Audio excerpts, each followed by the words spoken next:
I'd like to give a brief content warning before I start this episode. Discussions around this film involve mentions of sexual assault. If that's not something you're able to listen to right now, I won't be offended if you skip this episode.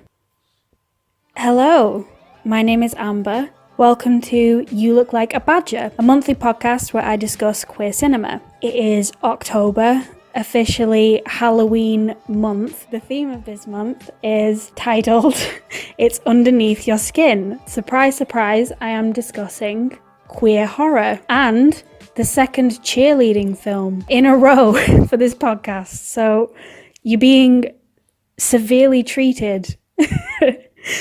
The film that I will be discussing is All Cheerleaders Die. So, here is the new wardrobe. Ta-da.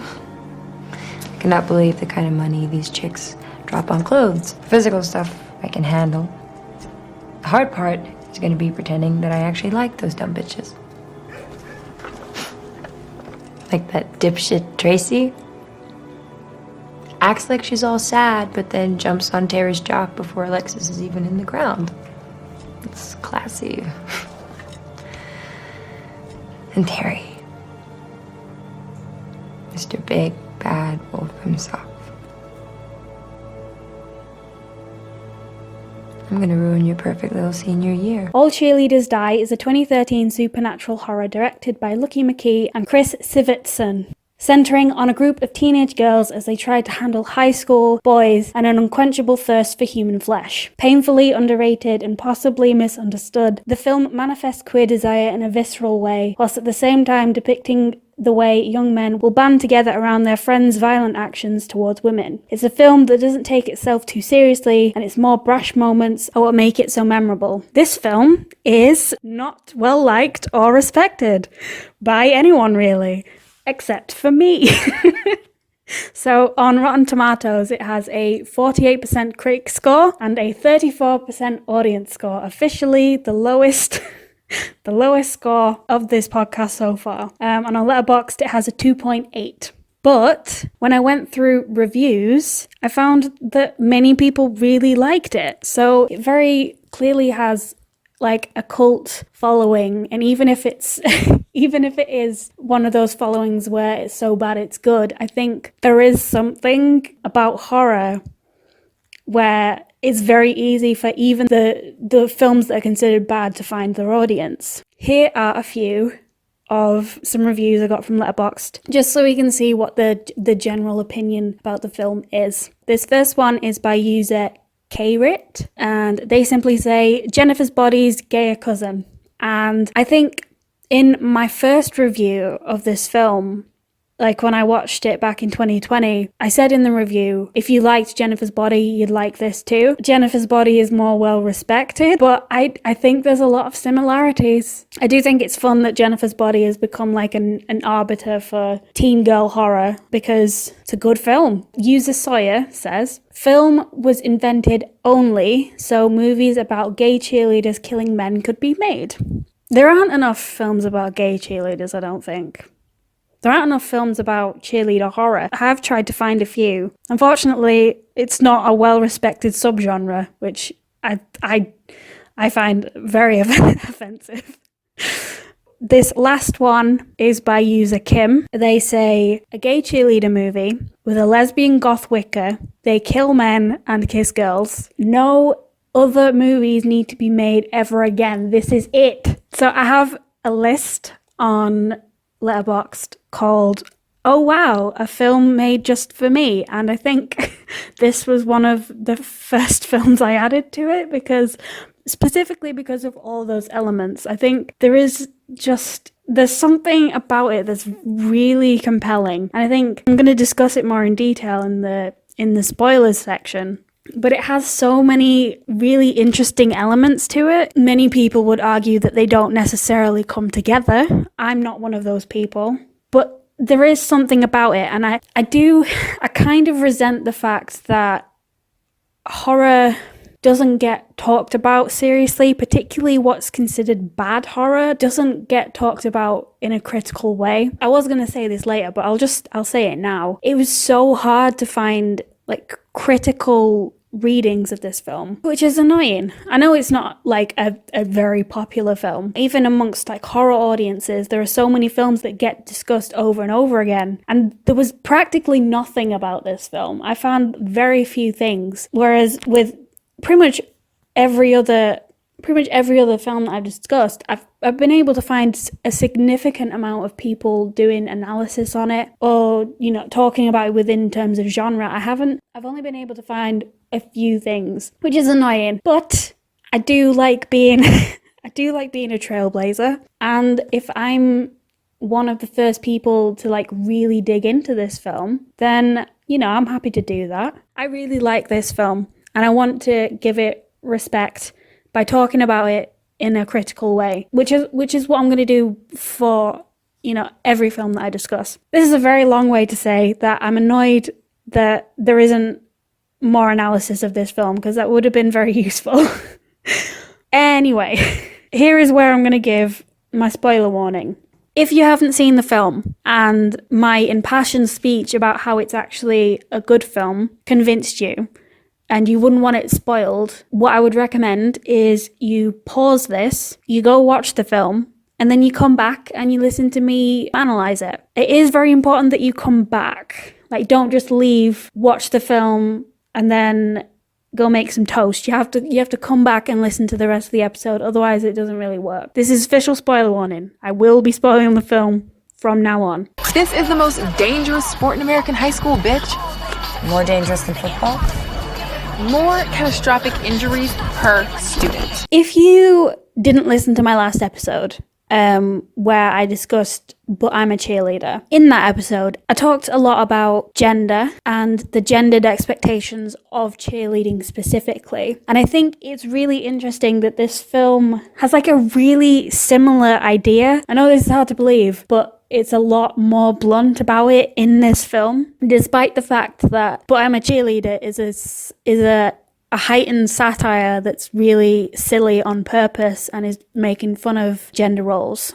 So I think it's quite strange that this film is kind of seen as like ridiculous and bad, when I just personally think people don't have a sense of humor about it. The gendered stuff in the film is really heightened and very obvious and obviously intentional. I'll get onto it in a second, but I wanted to give a quote that the directors gave in an interview with Daily Dead. At the core, we wanted these male and female roles to represent very different extremes of gender politics in high schools today. Guys who are posturing and pretending to be something they're not, and women who try and out-dominate their male counterparts. We never wanted them to be caricatures at all, or it never would have worked at all with the material. In my opinion, it's just bordering on caricatures. I would say that with the male characters more specifically, it feels more flat and obvious.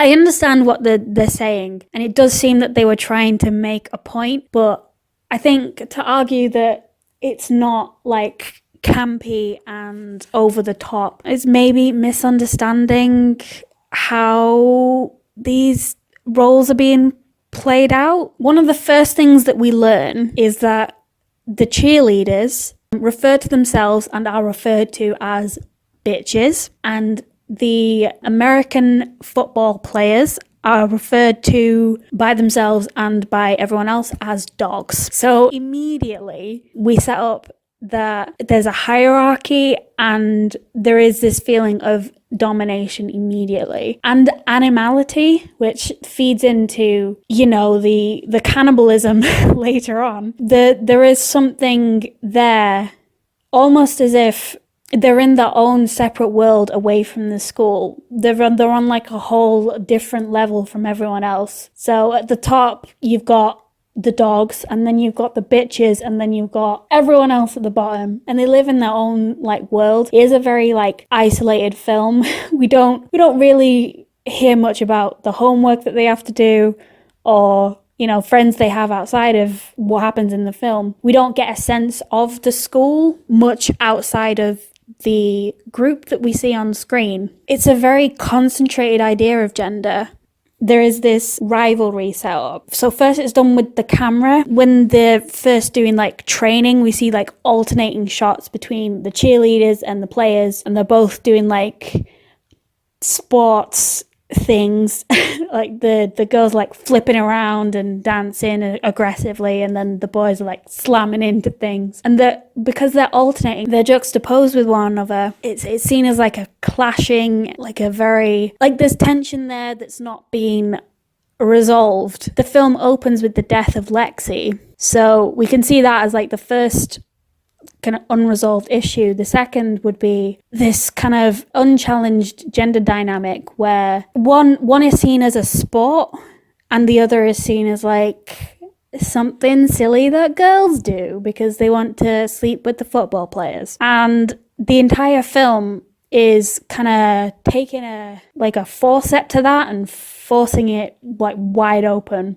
And that becomes very clear once the like graphic violence starts. All good stories like have like an outside pie who is coming into a world that they don't recognize or don't understand or just don't gel with. So the character of Maddie is very much painted as like a not like other girls type of character. She sees herself as like above cheerleading and above the football players, and in a sense she seems to objectify the cheerleaders as much as the boys do. She's very derogatory towards the sport that they partake in and the way that they kind of submit to the men. And it's only once she's integrated into the cheerleaders that she starts to change her mind, and it starts to complicate her feelings around her revenge plan. You know, she does this video diary early in the film, which is set up because it's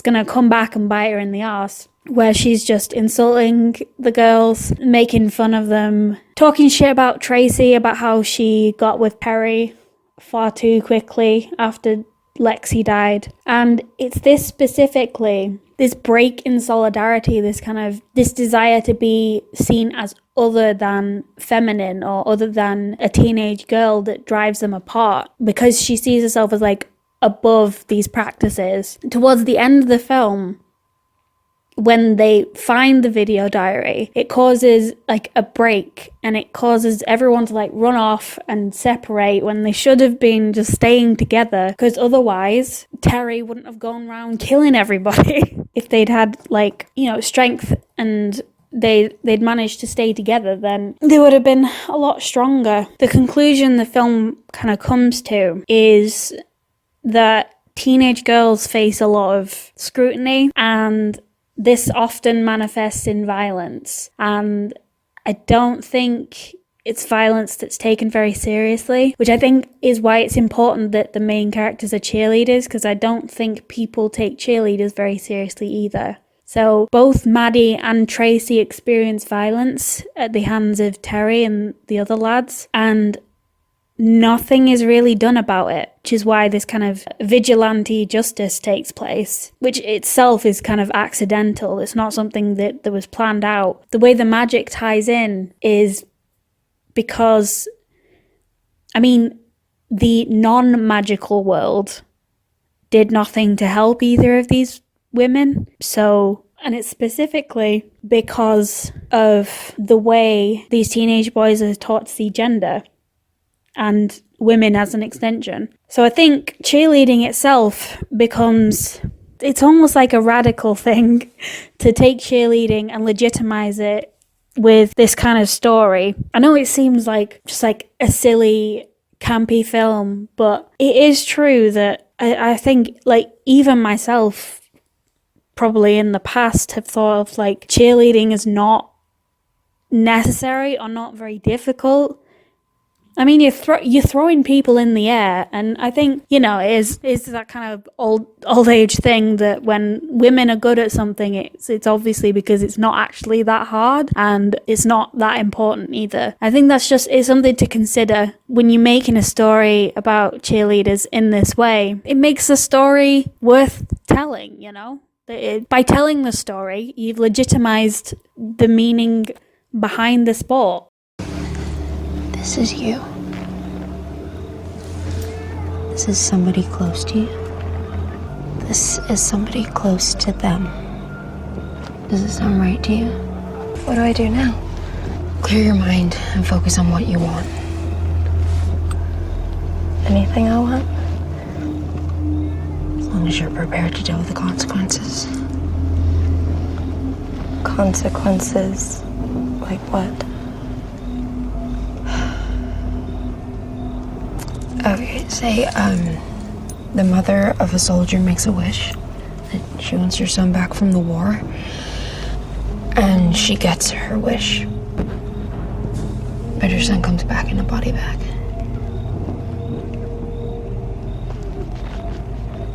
Consequences. Exactly, Sim.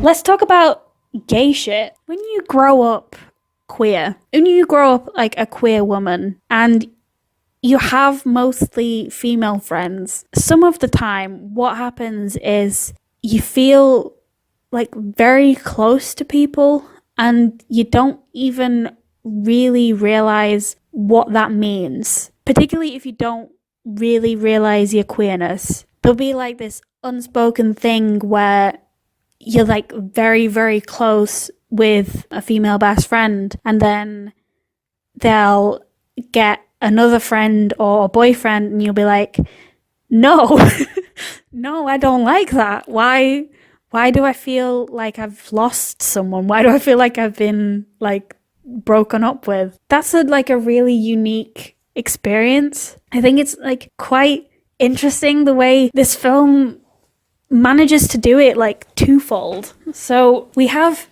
Lexi, who, like I said, she dies early on in the film. We don't know much about her other than Maddie has like a very close friendship with her, despite the fact they're not in the same clique. And then we also have Lena, who is Maddie's ex. So we have this like, I wouldn't call it a triangle, it's more like a line where Maddie seems to have very intimate feelings for Lexi, and Lena is like pining for Maddie. This like doesn't even touch the fact that Maddie and Tracy also have a thing. And like my critical brain wants to be like, this is just like bawdy sex comedy stuff where isn't it hot when girls kiss? Like it wants to be like that. I promise that I've watched enough of stuff like this to know when a film is projecting past me to a straight man in the audience who is masturbating,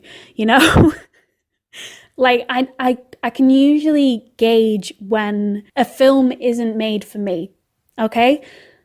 So it's really interesting that there's this web of like queer girlhood, just like strangely on point, where you're like constantly pining for something that you can't articulate, and at the same time you're constantly being rejected because you're surrounded by heteronormativity. I've started off very complex. I didn't mean to. I think it's interesting that there's these 4 separate women and they're all connected with each other, and it's all through queerness, and it's also through magic, cannibalistic zombie desire and death, which, you know, queer lady experience. Lexi, really interesting character because she only appears at the beginning and at the end. She dies to kind of make a place for Maddie with the cheerleaders. She dies specifically trying to do a difficult stunt for Maddie's video project. So she dies trying to impress Maddie, which is gay as fuck. We learn that they're like childhood best friends, which is why they are connected despite the fact that they don't cheerlead together, which is another connection to Jennifer's Body. That's like the exact same plot. They used to do gymnastics together. Maddie like really mourns Lexi, and you know, you could argue this is just like a friend mourning a friend, but it feels very intimate, and the film in a lot of ways is about death. The way Lexi appears on screen is in her death. She is shown dying at the beginning in a very graphic way, and then she gets to live on in Maddie's video project, dying again and again because Maddie keeps watching it because her friend died in a really brutal way in front of her. You know, it's a small thing, but the fact that Lexi like is raised from the dead at the end is really fun. Like, she's like a background character to all the cannibalism that's going on screen. And like at the very end, she gets like her redemption in the way that the other girls were able to throughout the film. Is like the complete opposite of bury your gays. It's like resurrect your gays from the dead and have them like go around eating people. She very literally climbs through Terry's dead body. She's like, my ex-boyfriend who immediately started fucking my best friend after I died is going to be torn apart by me as I'm leaping out of my grave. I think that's really fun. So Lena, another queer lady, she is probably the most explicitly gay. She's one of the first characters where we're absolutely certain what her sexuality is. She's still in love with Maddie. She is a gay goth Wicca. She named her cat after Maddie. She is down bad. She kind of transitions from this shy, kind of, I don't want to be mean, but kind of pathetic character to being like the main leader of the group of dead women. Because she single-handedly saves all the girls from drowning. She resurrects them with her grief and magic. She jams stones into their body and she brings them back to life. And, you know, she has one of the gayest scenes where she lets Maddie drink her blood so that she's not going around killing people. I'm trying to think if I've met any goths that were straight. I don't think I have. It seems kind of obvious. If you had a goth character and they weren't like a little bit gay, I think it would be a bit strange. I think also just like witches are also like pretty gay. There is like an inherent queerness to this kind of magic where it is very centered towards women. You know, Lena spends a lot of the film just trying to save Maddie and get Maddie to love her, which is just like, it kind of makes me sad if I'm being honest. A lot of the film is about this like unquenchable, unrestrained desire that is allowed to come out only after the old versions of the cheerleaders die. Tracy's a really interesting character. I think she is probably one of the easiest characters to hate, maybe. I mean, I don't hate her. I think she's cool. But I think on the surface, if you heard about a girl starting to date her deceased best friend's boyfriend shortly after she died, you'd probably be a bit suspect. You know, earlier I was talking about the gendered expectations of cheerleading, but there is also like the heteronormative expectations where if you are head cheerleader, then you should be dating the captain of the football team because that is what, you know, is expected of you. She goes along with it, and it's not until she meets Maddie, who doesn't give a fuck and hates Terry, that she's able to kind of chip away at this idea of what she's meant to be. Tracy and Maddie have sex.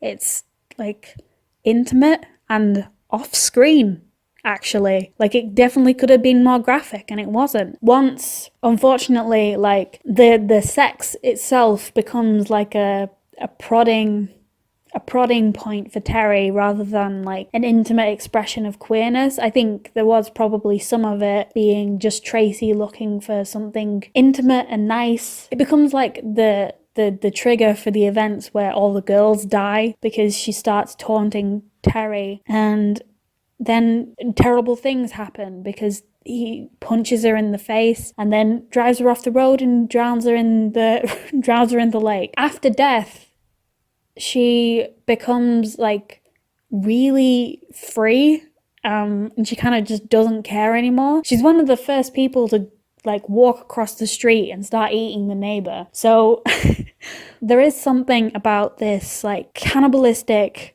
flesh-eating desire being just an expression of repressed queerness, repressed sexual desire, repressed hunger, and a longing to just be respected. And sometimes, at least in the case of this film, extreme violence is the only way to get there. The film, and this is like a criticism I have, the film is very leery towards the girls, which I don't particularly like. I think in some cases it's used to make a point, but there are some shots where I'm like, you are just filming a girl's ass for no reason, and I don't really like it. But I think with the case where all of the cheerleaders, they eat the neighbor, what we can get from that is that the film is subverting like a leering gaze by punishing it explicitly on screen with consumption. So by eating the men who cause them violence and who stare at their bodies without their permission, they get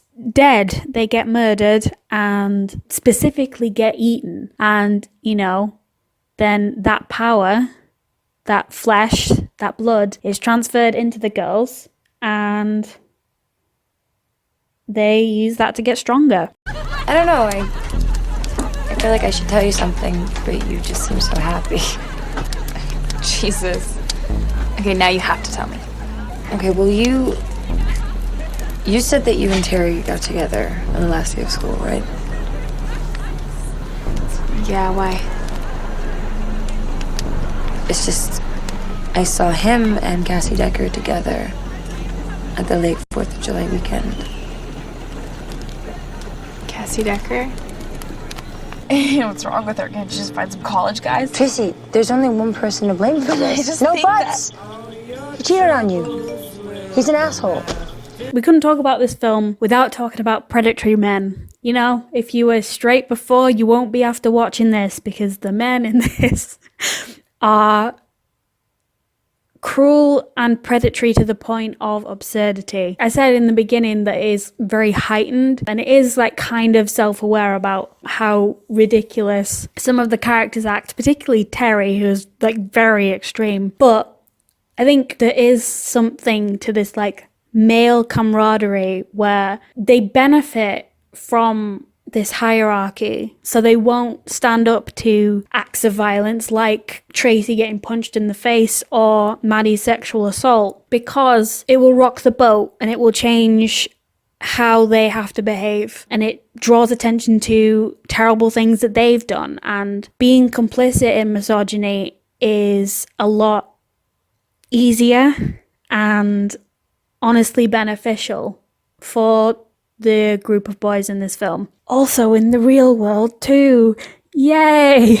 I'm gonna talk about Terry because he's like the main antagonist of the film. He's set up as like very charming and also a womanizer, and by that I mean like a cheater. He's also really jealous, specifically of Tracy and Maddie, which is not helped by the fact that Tracy brags about him not being able to make a cum and not being good at sex, but Maddie being good at sex. So there's this like rivalry between queer women and straight men that's perpetuated specifically to shatter Terry's ego. There is all this like gender stuff where violence is seen as like just part of what is expected of Terry, and to an extent he is evil to the point of being ridiculous.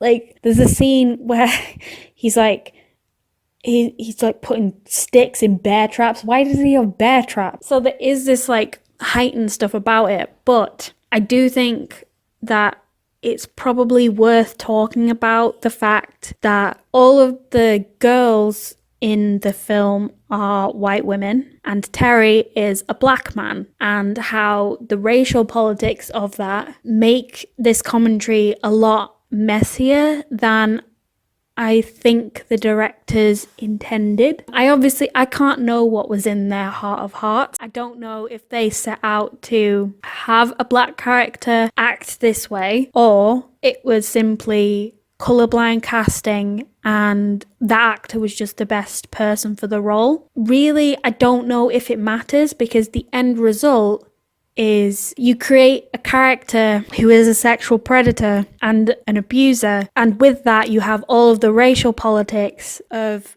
black men preying on white women. I've done some research because it's really messy, and I do need to like preface this. I'm not saying that the directors intended to create this or perpetuate this, but I do think like just the lack of care around this probably didn't help. And I would understand if people found this like more offensive than bearable. Terry could be seen as like a descendant of what is known as the brute caricature. The brute caricature portrays black men as innately savage, animalistic, destructive, and criminal, deserving punishment, maybe death. This brute is a fiend, a sociopath, an antisocial menace.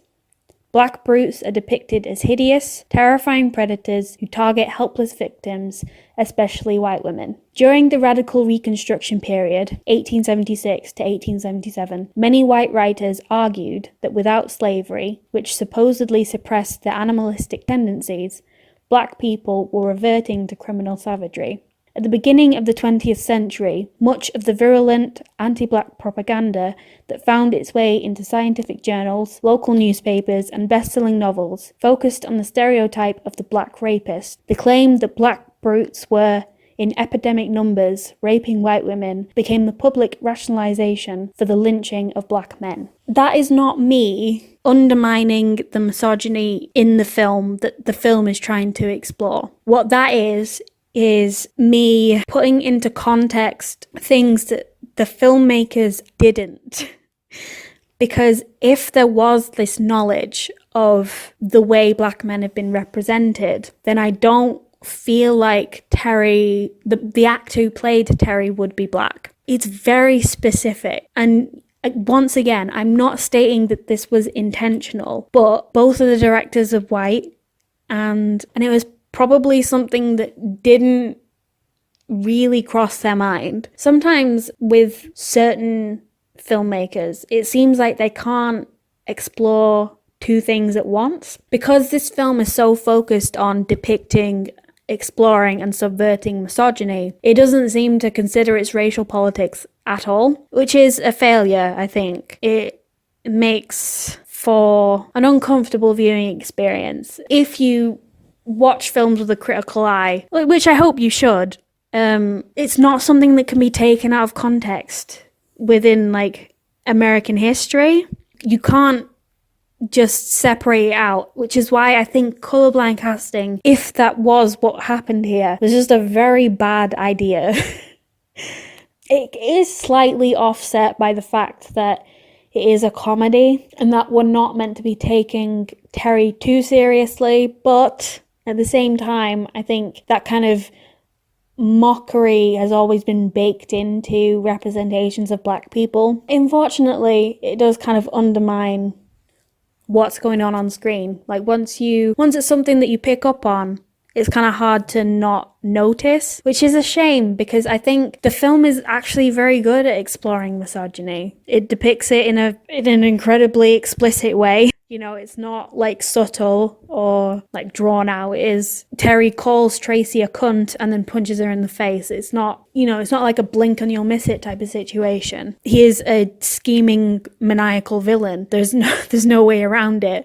But it would have been good if it was just slightly more careful with what it was doing, in my opinion. It's like a very good segue into the last bit of the podcast where I ask, does it look like a badger? And in my opinion, it does a smidge. There's the stuff that I just said about like it's like messy racial politics that just like really were not considered when the film was being made. There's the camera's gaze. At times it seems at odds with the themes of gendered violation, sexual violation, and the fact that the camera is like objectifying these women's bodies at the same time seems to undermine the point that it's making at times. I think it is a bit aimless towards the end. It feels like it doesn't know what it's doing, or it doesn't know how to wrap itself up. It ends on a cliffhanger with no resolution. That apparently there was meant to be another part to it that never happened, which is why I think it ends like that. In the film's defense, I would argue that many audiences just didn't seem to recognize it as a comedy. It is a horror comedy. It's aware that it's a bit silly. So I read reviews of people calling it silly, and it seems like a bit of a strange reaction to a comedy which is meant to be silly. I do think, despite all these, it at least deserves a more critical reading. Like, it deserves people talking about it, even if I don't think every single person is going to like it, and even if I think that it hasn't aged particularly well. I do think that there should be, like, someone writing articles about the good things about the film. But, you know, maybe everything has already been said when people were discussing Jennifer's Body. They are, like, surprisingly similar. So, like, once you've read a think piece about Jennifer's Body, you have practically read a think piece about this film. So maybe they're just too similar, and that's the issue. I'm going to give some recommendations.